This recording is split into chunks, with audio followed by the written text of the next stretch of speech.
Agile. Pour délivrance, il y a une étape moko. Pour une autre étape. La délivrance parle et délivrance c'est un résultat.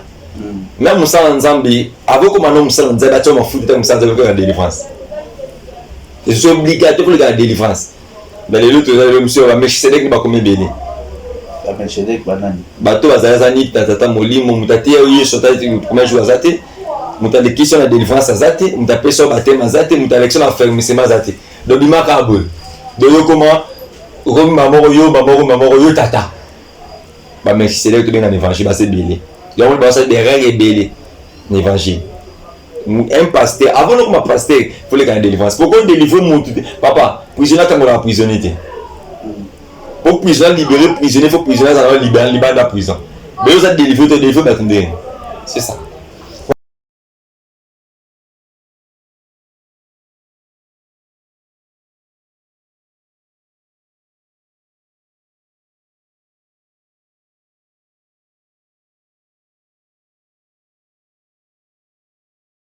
Shalom peuple de Dieu et vous qui nous suivez partout dans le monde à travers notre chaîne EHP Media, à travers l'internet, Topesibino Mbote, Nakombo na Yesu et Nakomezo Loba que ceux qui nous aiment à la Moussibino, Natom il faut boire pour remercier. Voilà pourquoi David Abakti Alobi, il est riche à bonté. Il y a moi ça l'émission grâce Manayo, il y a quoi comme on a Bisusu, na Tongo, na Pokwa, na Midi et les vraiment. Ce qui est Nzambe à pas mola à travers cette émission et Yom Togi Tan na Yo ya Kolanda Biso, ce qui est Nzamba le minérateur, les décédés qui le cherchent et pourquoi pas, mais ça n'a pour remercier, nous nous toujours pour Sambe la Konabiso, nous nous toujours pour critiquer, tout pour ça la barre proche, dans dirait va commenter, puis dans dirait signer va peine à Bino, et c'est ça l'amour pour Christativer la Biso, aimez-vous les uns et les autres. Alors je suis pas seul avec. Je suis passé sur ce plateau, je suis avec un homme de Dieu, le prophète Berlin de Fouki, chez moi, Touzanaïe, Nakatia Plateau, et il le dit toujours, c'est poussé par l'esprit que les hommes de Dieu parlent de la part du Seigneur. Alors je ne peux pas commencer cette émission sans toutefois dans notre équipe technique. Il y a EHP Media Mobimba, là je vois directement Nathan Mwamba, je vois les lignes, pourquoi pas mon réalisateur, Charlie Kama, Image Pro, le miracle, voilà. Merci beaucoup, Nabino Bakozo du Bakou. Alors, avant de côté la prière, on va passer homme de Dieu, beauté papa. Beauté, garçon. Voilà, on va nous Bakozo dans l'aïe, on a mis beaucoup de beauté, ça va monter avant qu'on évite dans le sang. On a fait Simbote, on a fait Pédito à la Bisso, on a fait Simbote à Balan Zambé, on a fait Simbote à moi Sinangaï, Saint-Sangotis, Lukoki, et à notre fils Keidan Lukoki. Que Dieu vous bénisse. Et que Dieu bénisse aussi toi les garçons, c'est pas. Merci beaucoup papa. Alors Bible Petit Bissou nous dit ça qu'on va toutes choses, tout pour y combattre sans toutefois tout remercier pour toi Petit Bissou grâce. Il y a pour fan d'année, tout fan d'ina katata tout boyer. Voilà pourquoi tu venais pas naïo. Si on peut débuter par la prière, voilà. Seigneur, to pambolio, ngolo salibiso. Et ça facilité, il y a comme monde monsieur tongo alelo. Ce qui te moni tongo alelo, ils ont la volonté, petite volonté dans Zambie. Père, tout ce qui m'a sommet ça le beau qu'on a yo. C'est la Bible dit c'est poussé par l'esprit que les hommes ont parlé de ta part. Zambé pesa biso malobako lobako libota na yo e pambwama. To be li bozali samina yo kat na biso bandeli kino suka de na bonde libongo. Amen. Amen. Merci beaucoup. Merci. Amen. J'aime bien assister à cette émission, on a dédié l'émission jusqu'à la fin parce que ma commune va appuyer. Vaut mieux la fin d'une chose que son commencement. Voilà papa. Opesi bamote na déjà na été sauvé ça bamote ko banana ba otala du susu ça va belé na pote ça va le temps ba kongo ba leki tellement ebelé ba belé mais na pesi mote na bino tout de partout dans la biso en Europe en Amérique partout bozali vraiment nzambe azana bino.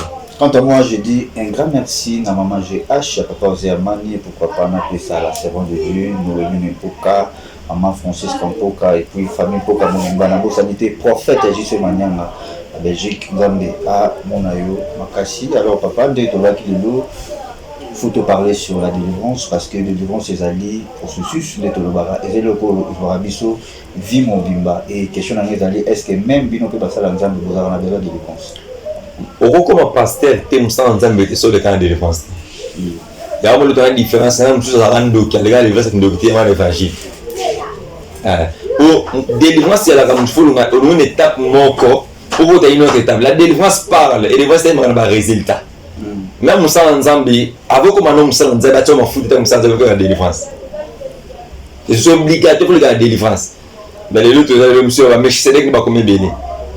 Melchizedek banani bato bazaza ni tata molimo mutati yeso tati premier jour azate mutalekisha na délivrance azate mutapesa batema azate mutalekisha na fermissement azate do bimaka boy do yo comment romi mamoro yo tata ba Melchizedek to benga l'évangile ba se belé yo ba ça derrière belé l'évangile un pasteur avant comme pasteur faut les gagner délivrance pourquoi délivrer mon papa prisonnier quand on a prisonnier pour prisonnier libérer prisonnier faut prisonnier ça va libérer de la prison mais vous êtes délivré c'est ça. Voilà, merci beaucoup. La délivrance c'est délier quelqu'un, c'est délier une personne qui vit en captivité. La délivrance vous allez changement de corps de l'état solide à l'état liquide. Donc faut vaquer au place il faut mais la Bible nous dit le chrétien va croire à vous allez que c'est lui qui recevra Jésus-Christ le la Seigneur et Sauveur directement à la délivrance. Oui. Pour un soin, non? C'est lui qui recevra Jésus comme Seigneur et Sauveur. La délivrance te dit un processus. D'ailleurs, lorsqu'on te prêche d'abord Jésus, on dit Jésus dans ta vie. Comme on conduit au bikis. Mais tu n'es pas délivré. Voilà. Oui. Encore mieux, le si le Fils vous a franchi, vous serez totalement libre. Tu sais quoi? Si le j'aime toi parce que tu as la maîtrise d'écriture. Voilà. Si le Christ vous a franchi, vous serez réellement libre. C'est ce que l'écriture dit. Voilà. Puis Christ, nous n'avons pas dit nous n'avons pas une publicité. Nous n'avons pas de masanga. Mais nous n'avons pas de prison. Là, nous avons dit Christ, comme il est libre dans la vie. Parce que nous n'avons pas dit nous n'avons pas de sentiment de masanga. Parce que nous avons dit masanga, puis nous avons dit kobo, vigno, tout le monde a dit donc il faut se croquer. Donc nous avons fait salité, on a fait Christ. Arrive prisonnier. Mais lorsqu'on a dit Christ, maintenant vous êtes libre. C'est assez séparé dans la vie. Parce qu'il faut qu'on ait tapé à l'église de l'enfermissement. Il faut connaître que maintenant c'est Christ là. Christ, il faut connaître Christ. Beaucoup de gens prient le du Christ. Moi, je suis sûr, on dit que Jésus. Mais vous voyez parce que Christ, il faut connaître Christ. Vous voyez Christ.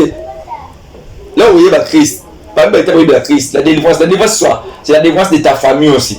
Tu as reçu Jésus. C'est tout ça. Tu as reçu Jésus. Mais la famille que tu es sorti, même Jésus que nous prêchons.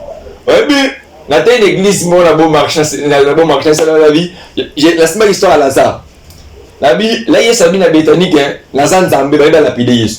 Mais tout ce temps, ça fait un à Béthanie. Tu vas lapider. Mais je veux que Lazare Zambé va lapider. Pourquoi? Parce que je ne suis pas allé dans la foule. Qui n'a pas rendu Jésus dans la salle de réméniser. Jésus, tu as dit que tu ne vas pas Jésus. Yes, mais Jésus va à réméniser. En fait, c'est méniser ça, papa. Oui. Mais c'est la carte de Béthanie. Musu pe kits na banganda kuye basoma kuna na meza ba Yesu. Musu pe mesa na banganda kuye basoma kuna na meza ba Yesu. Ko bamu ndodo nsuke no na Nzambe. Ndeta yebe so Nzambe o ba lapida ba Yesu. Blasphème ba mona. So ta ba bagena a blasphème ba lapide. Yo Yesu akima. Pourquoi? Parce que ba mesa na kina ye. Ba bet ba bana mutu na Nzambe. Même Yesu a uta na famille moko. Oh, ba d'hôpital yo ba do. Azan ni mwana Joseph ni mwana Marie mais ayaka na famille wa. Mais le rôle à Moutou, il y a un moment où il y a un Lazare, il y a Lazare, il y a Moutou a mingi Lazare, et pas un mari, ça n'a pas l'air, il faut pas un mari à Marthe. Donc, à moins qu'il y a passé un peu dans ma vie, il y a eu mon combo, c'est le temps de partir qui est humain. Mais il était Dieu, 100% Dieu. Tu vois? Et là, tu vois, donc, vous avez expliqué, vous comprenez que non, nous sommes obligés de garder parce qu'il y a des familles, des sous-sources de Woutéli. Il y a un monde qui va permettre que Yesu soit dans la semence à Joseph. A permettre que Yesu soit dans la corridor à Marie. Parce que quand on a lié wana. Avant tout côté na kachoté, avant tout côté la délivrance il y a ma famille, ils ont la question, parce qu'ils ont dérangé apparence physique, Christ a la Bible nous dit que l'homme regarde à ce qui fait plaisir, l'Éternel regarde au fond du cœur. Est-ce qu'ils ont un homme de Dieu, né toujours va s'appeler na besoin de délivrance. Et belé. Ebele na ebishi ebele. Nous sommes besoin de mots. Papa donc il y a exactement ko yo musa nzambe. Okoma no mutu shamu na tongo boye. OK, bosa itiri na bino moko. Bombenga makaba jende. Bombenga ki na bino boke bo mena basanga. Bombi makala la chel. Moi je connais même les hommes de Dieu abayé même na matongi na frère baby qui est pasteur à côté à flat. Mais c'est succès. Abenga bo banane. Ba jende. Cela veut dire. Tellement ba mi pese là. So ku tele babiga yaza jendete. So jendete c'est comme te kiri na bango masangati. Nga il va écouter ça. À passant les gars, homme de Dieu il nga bele lingai. Le ah, il y a la gendete. Monsieur Gabi, ah, il y a c'est quoi té? Oh, t'as pas tellement ça, mais bon. J'ai la mettre un peu au Ghana, nous quand là, tout dans le Ghana, na gender, bah, tout dans forme de kiri, na banga masanga, ma petit momi. Donc, ça dit, bah, homme de Dieu, bah, ça n'a des kiri. Mais ça, des kiri, moi, j'ai pas des amis. Mon ami, c'est le Saint-Esprit. Bah, là, des kiri. Il y a beaucoup de hommes de Dieu qui parlent de la délivrance. Bah, attends, bah, il y a des parenthèse, je vais te faire la. Voilà, merci beaucoup. Tout dans la délivrance chez ma famille, bien sûr que tous les africains, les bantous, vraiment tous les maramou ils ont toujours pour empêcher tout. Au moins la famille mususu bana liboso, les 40 ans, il faut bakufa. Au moins la famille mususu bana liboso, la raté. Au moins la famille mususu, tous les gens suka, il faut ça na kodia. Au moins la famille mususu, ça dit maramou, ils ont ébélé. Alors ils ont les chrétiens, dans l'église, ça semble la rappeler makasi. Sur vos croisés, vous tenez à voyer du salutant mususu. La réalité de la famille, mais aïe bien moi, ils vont continuer et ils vont remonter ça. Alors, Nabaka wana délivrance ya sorti ni mutu faso. Problème en ligne ça va tout. Au coup de la moussa dans Zamba vérité. Parce que tout est serviteur de Dieu qui porte la crèche d'eau. Pas payer ça va tout solution quelqu'un bon qu'on a PC. Au moins le temps problème on l'église de réveil pas comment. Négocis, mutu sur la grâce on la PC à délivrance. Nous sommes grâce à la parole de connaissance. Nous sommes la prophétie. Nous sommes un docteur à parole. Nous mettons sa complémentarité. Mais là, il y a une délivrance. Mais le roi Kamoko est né délivrance en Canada délivrance. Oh non. Même dans ma docteur a la spécialité. Moi, je connais un homme de Dieu. Il est maintenant en Afrique ici. Lorsque le frère va Mickey. Papa, beaucoup de temps, il a 50 personnes dans le karaté. Soit on prier pour les bango, au moins 40 bango sur place.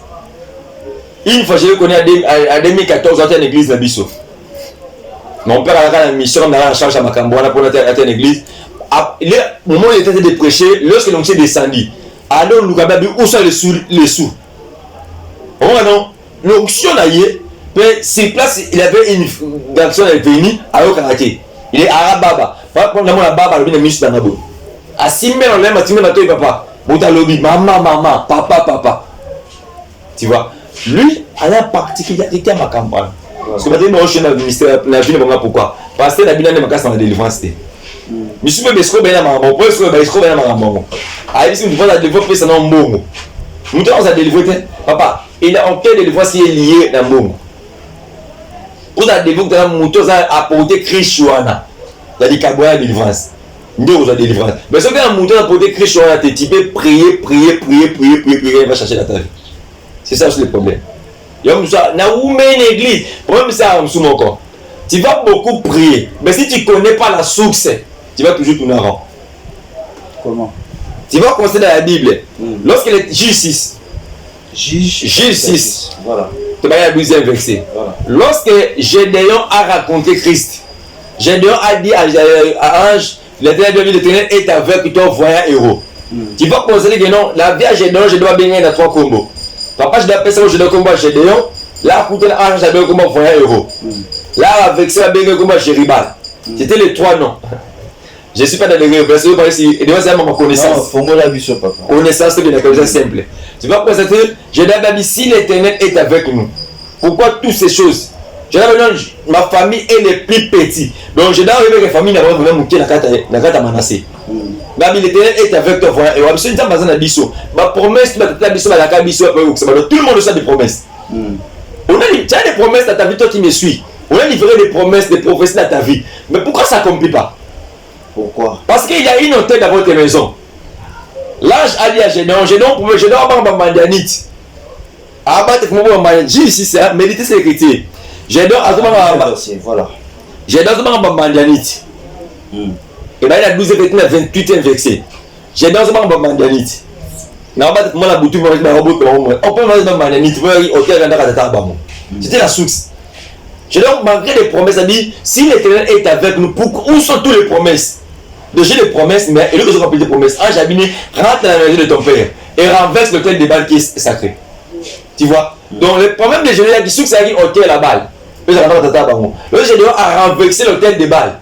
Et par là, Gédéon a vaincre maintenant la loi famille là-bas. Beaucoup de gens prient, mais le problème est la source. On ne peut pas parler de l'hôtel sans l'alliance. L'hôtel est représenté, l'hôtel représente l'alliance. Alliance, ça dit boyo kanya batuni ba ali basali. Si vous voulez ça la force, il y a hôtel, il y a alliance à hôtel. Amen. Tu vois? Donc, on a vu ça alliance moko. De liba na bisa ba sali boso mutako ba la raté. Na teli via ba na ngai, na teli desina ba na ngai. Si vous voulez qu'on pouvait faire ça alliance aussi hôtel. De bâtir hôtel. Si vous voulez ça la force à hôtel. Il y a un hôtel. Or, dans l'hôtel, il y a les gardiens de l'hôtel. Bato ba via kalikola hôtel ou on doit sacrificateur en hôtel. Hôtel est liaka. Hôtel est vivaka. Hôtel donc hôtel que bana rouler on vient on ni fali moko ba ba usa 40 fois ba kufa voilà. Fami wana mama bino abota bino tata balate. Mais bino ba victime makambo wana. C'est l'hôtel. Parce qu'on est c'est pour ça réclamation. Baby, c'est que l'homme va s'aimer, il est mentionnaire. Donc c'est que vos arrière-parents avaient s'aimer. Il y a Robin Bobby comme le temps dans votre famille. Sur le temps, il y a un livre, il y a Genèse, l'autre que j'avais dit ça. Après, on va regarder Bitumba, Genèse 12.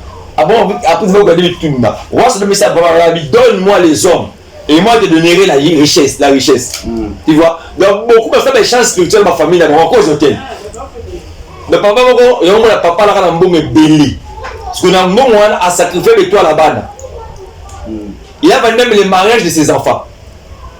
Si on mbongo etangisa yo, neto mbongo etangisa yo, mbongo est comme réclame. Il faut foutre le mbongo là.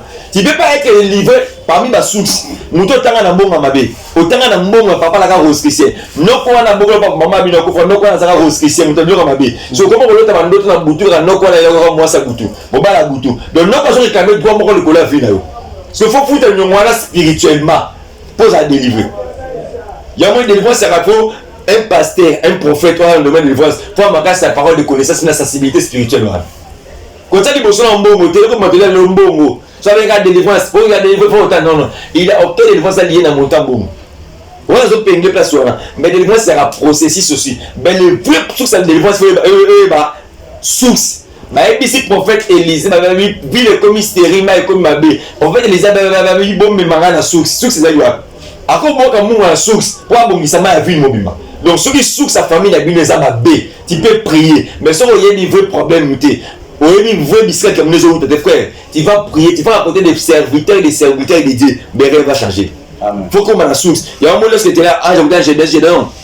Pourquoi mes aïeux, les aïeux sont la source. Là, il a rentré la maison de son père. J'ai dû renverser l'hôtel de balles.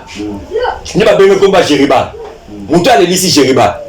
Donc dans ta vie, il faut expérimenter ces trois noms dans ta vie. Le nom est comment on a la famille na bino, comment on a ensemble on va bengelio maintenant. Et comment on a après ça va convaincre la diversité famille na bino. Beaucoup de gens se regardent la première nom. Donc comment famille de dominer la vie na yo. Na changer combo na comment famille te présenter comme élection mais est-ce qu'on renverse la balle là. Pour changer nos combo. Na longue changer ta famille na commis nani le fils de la promesse, supposons. Na commis 100% Jésus, na changer combo. On a le deuxième nom, mais il faut aussi le troisième nom. Mais est-ce qu'il y a une influence plus à la Simaba Combo? Oui, il y a une forte influence derrière chaque nom. Dans le livre des chroniques, 1 Chronique 4, 9, tu vas constater, la Bible, on voit l'histoire d'un homme au nom de Jaïbé. Jaïbé était plus considéré que ses frères. 1 Chronique 4, le verset 9. Je peux lire au nom de Jésus. Amen, vas-y. Jaïbé était plus considéré que ses frères. Sa mère lui donna le nom de Jaïbé en disant c'est parce que je l'ai enfanté avec douleur. Et Jaïbé invoquait le Dieu d'Israël en disant si tu me bénis et que tu atteins mes limites et si ta main est avec moi et si tu me préserves du malheur en sorte que je ne sois pas dans la souffrance, et Dieu accorda ce que Jaïbé l'avait demandé. Donc Jaïbé comme une influence maman peut se comme Jaïbé pourquoi botter la souffrance. Donc Jaïbé a considéré ta famille à cause de Combo. Comment me met les malédictions? Comment Bible le dit moi ça robota n'a pas ça robota. Mais maman boti moi na kola Combo a pas ça parce que moi Combo. Donc Combo passe là. Jaïbé a considéré à cause de Combo. C'est la version biblique monsieur sur ma Maccabée na Jérusalem version Jérusalem mais c'est que c'est l'influence à Combo à Jaïbé. Babylone il vient Jaïbé mais à cause de Combo. Donc derrière chaque nom il y a une influence à Combo. Donc, comment ils ont une influence dans vous?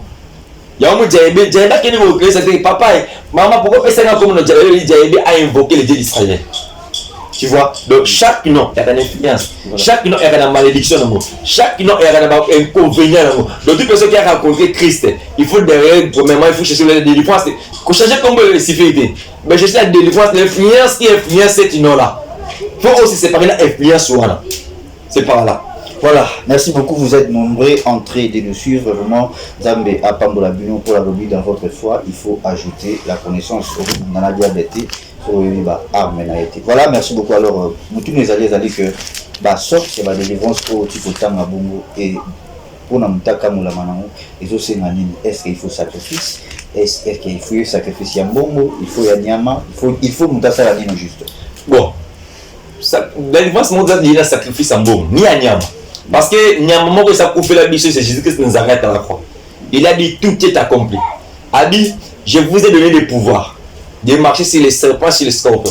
Il nous a donné ce pouvoir là. Mais mon tout on a calme de délivrance, mon de l'obéissance de tout na casse non. Il a même des alliances seulement que normalement là mort héréditaire en famille c'est ma cause d'alliance là. Surtout dans chaque famille au bagala chef, les chefs de la famille ça Saint-Esprit. Yoka, apôtre Paul a lobby, l'homme est le chef de la femme. Abandonne lobby, Christ est le chef de l'homme, mais l'homme est le chef de la femme. Que Charlie Kang en a réalisé faire contredire c'est biblique. Alors, chef à cause de la thème de Charlie Kang n'a pas contredit prophète Berlin. Voilà, c'est ma caméra. Moi, je dis ma femme a un sous-pouvoir dans la vie. Dans un chef, dans un chef, mais dans un chef à famille. Ta femme est il est pas la délivrance. Délivrance ou la délivrance. Dans le Bible, la famille n'a pas monté pour la porte. Ah oui, parce que chef. Ah, si quoi yokangai. La famille n'a biso. Ba te benele venir le ba biso ba Congo. Oh, chef mo donc chaque famille va venir dans votre famille donc non qu'on a à diriger la famille. Voilà, ça c'est dans le bilan voilà. Donc, vous allez quand tu peux pas aller pour la peste ordre. À la méchant. Pour les moments n'a pas dit mais il faut pas parler. Attends, tu vas parler qu'à boy ba ça le matin. Oh, Babylone quoi la famille de créaka mutuana na choka za mobali. Akozala moi mobali a butu ba na so ba sa famille. Ya mona ba ngi chudiwana. Wana ba loi ya coutume peut-être. Des biso ta ba ta coutume, des biso botomboli traduit. Bible est un péché, biso tombo la traduction. Même Jésus-Christ a botamé na ça. Bible est un péché, biso tombo la traduction. Moi je lève le nom de Jésus de ma coutume, même ma famille n'est pas ébi. Na le Bible mais on a posé juste une question. Mais la porte de famille c'est la papa la maman la coutume ba lona bonga nene. La quoi c'est ba lona. Lorsque moi j'ai besoin na quoi c'est ba lona. Moi mes enfants ba sous la loi ngate. Ba c'est la loi Saint-Esprit.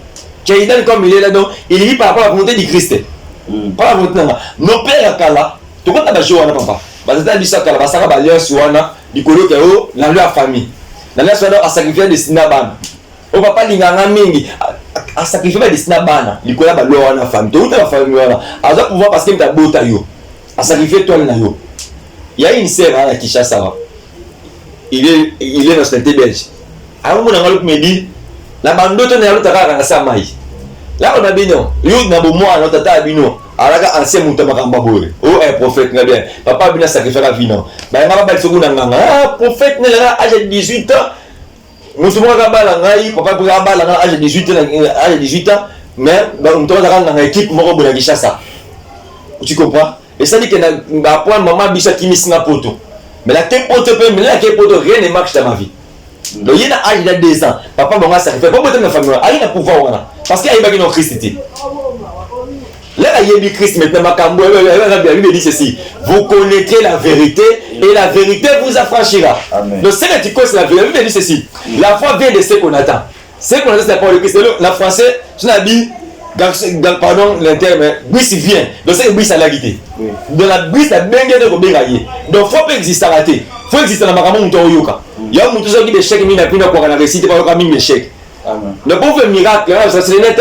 Le bien on tient l'église, on tient à thème, on va parler sur l'éternel honore la foi. Donc on honore la foi à mon tout. Donc on se croit dans le monde honorer la vie. Si on croit dans l'échec ou sur l'échec. Donc cette servante vit un mouvement. Il est en train de pleurer. Donc il va en Belgique, mais à bout de mal à minere. mais papa binaye là c'est vraiment ton problème maintenant so simbi soux a aller aux Cameroun ben moi comme ni makambu ya ye et comme ko toucher même bana maintenant bana comme victime na makambu wana pourquoi parce que lié les a hérédité alliance c'est ça ma quatrième génération donc muto okata alliance wana te yeba que même bana ko boto ba ko victime makambu wana mais pour vivre la délivrance kuta musa nzambe onzamba pakoli et puis une option fraîche. Ok, merci beaucoup. Je pense que nous touchons déjà vers la fin de cette émission. Toujours Kita, Malembe, Ticket Examble, à Pambola, Bissona, toujours. Alors, question de Ali, papa. Est-ce qu'une personne qui n'est pas délivrée, à cause d'un peu béni, toi, Azabo Kangami, est-ce qu'elle a un Pambola? Parce que vous voyez, Azabo Kangami, Ayebi Yesu, Tazam Tamo Pagan, Ayebi Yesu. Si vous avez déjà Yesu, c'est que vous avez un Kangami. Ce qui Christ a franchi, bon, là, un peu cet exemple. Le mystère, moi, prophète, moi j'ai pris, rien ne change dans ma vie.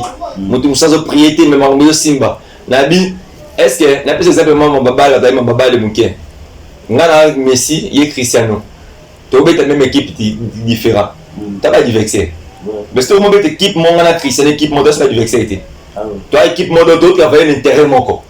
Donc, tout, on dit, c'est là que tu as la famille. Donc, des choses qui sont combien de éléments dans la vie. Pourquoi est-ce que l'équipe n'a pas la famille? Tu comprends que tu perds des moutons l'équipe n'a biso. Bande qu'on manipule la vie en activation, la vie en publicité, la vie en manipulation. Comment on va faire? Mais là, c'est bon, on dit mais Yesu. Il y a pas que moutabongo. Oui, moutabongo ça me dit ma be. On aussi ma bongo. La différence c'est que la bénédiction et la richesse, c'est deux choses différentes. Tu peux être béni mais tu n'es pas riche. C'est ça. Parce que ma communauté c'est la bénédiction de tu peux être béni mais tu n'es pas riche. C'est ça la différence. Donc tu peux être béni, même si tu as une malédiction, on reprend moi. Même bon, on a résultat de ça. Tu peux toucher cet argent, mais résultat. La simbi la mambo, la salle de ça là. On compliqué parce que au bandit bien, au riche, on a bénité. Or, Bible exhibition, nous avons mettant à pas mourir Abraham de l'eau, juste pas d'aller bon bon bazate. Dit bénédiction et qui taka. Et ceux qui t'a dit dans ma pauvre. Au contraire, la richesse. Au gros de la riche pour filmer bas non plus. Bon, mais aussi la tiba tiba ba pauvre. Il y a un peu se contredire. Il y a un olobi qui on bat sous. Baza bénin zamba pas mal bon mais bon on va ça dans l'autre. On est à bénédiction, tu es richesse. Voilà. Richesse c'est des choses différentes. Nazab riche, azam muto azam du cola, riche a du cola bénédiction, faut y ba. Tu n'as pas bien? Bon, il s'en reste là bas. Bible lobby, c'est la bénédiction. C'est de l'éternel qui a riche. Donc avant qu'on m'a riche, il faut la bénédiction. Non, c'est la vidéo quoi? C'est la bénédiction de l'éternel. Riche Bazalaka. À l'époque, nous avons cité comment tu es baraba setial. Agi trop riche n'est pas. Mais pourquoi m'a riche la bénite? Mais azaki bénité. Mais le loup bambo moi les arabes.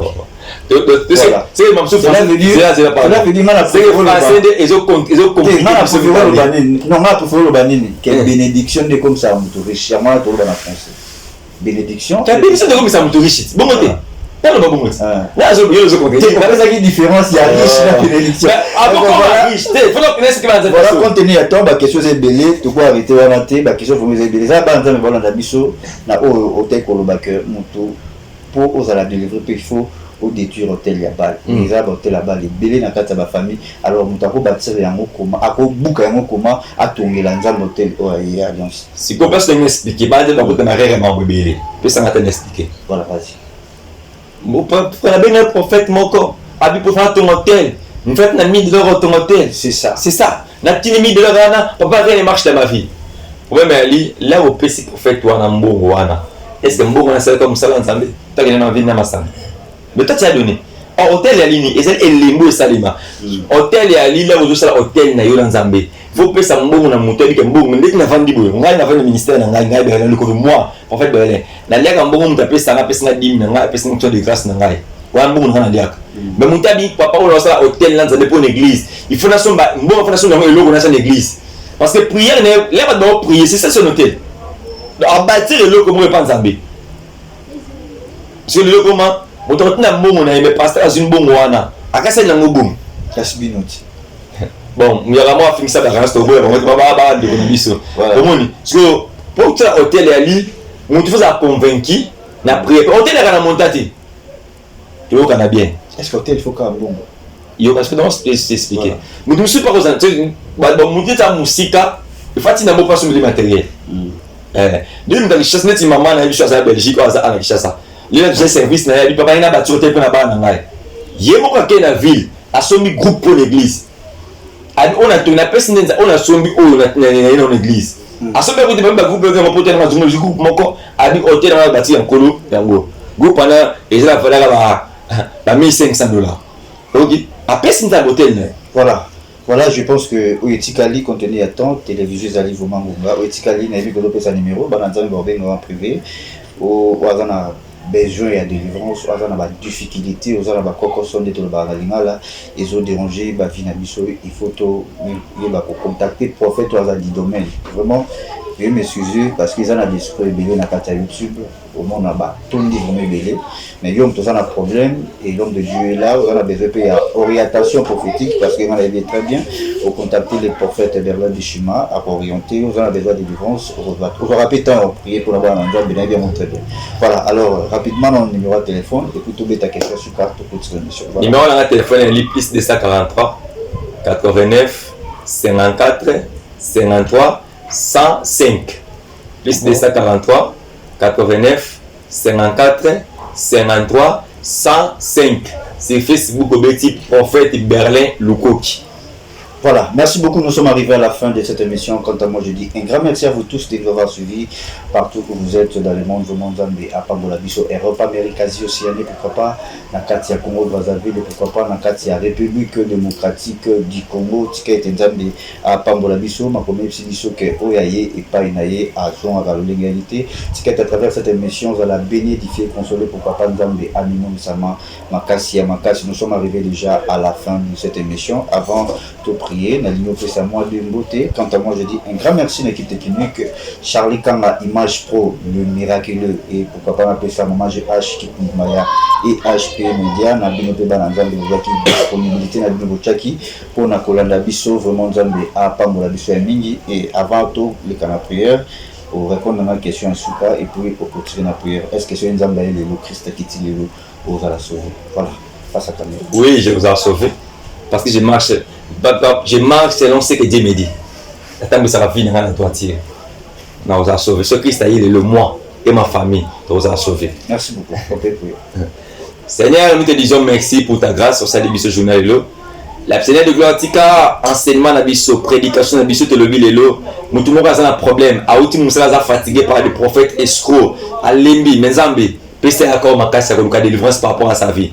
Seigneur, ticket des messages où Nzambe est révolté maman moko, papa moko, sœur moko, frère moko. Az la révolté au nom de Jésus. Na bengani molima maladi musika nozobela. Moyoza na problème na bengani problème na musika na nzamba surnaturel apesa okimia. Nzamba stabiliser makambo na vie na yo. Makambo ezaki impossible et comme là possible. Na kombo na Yesu Kristo, de na bonde libongo. Amen. Amen. Bye bye. On se retrouve au prochain numéro.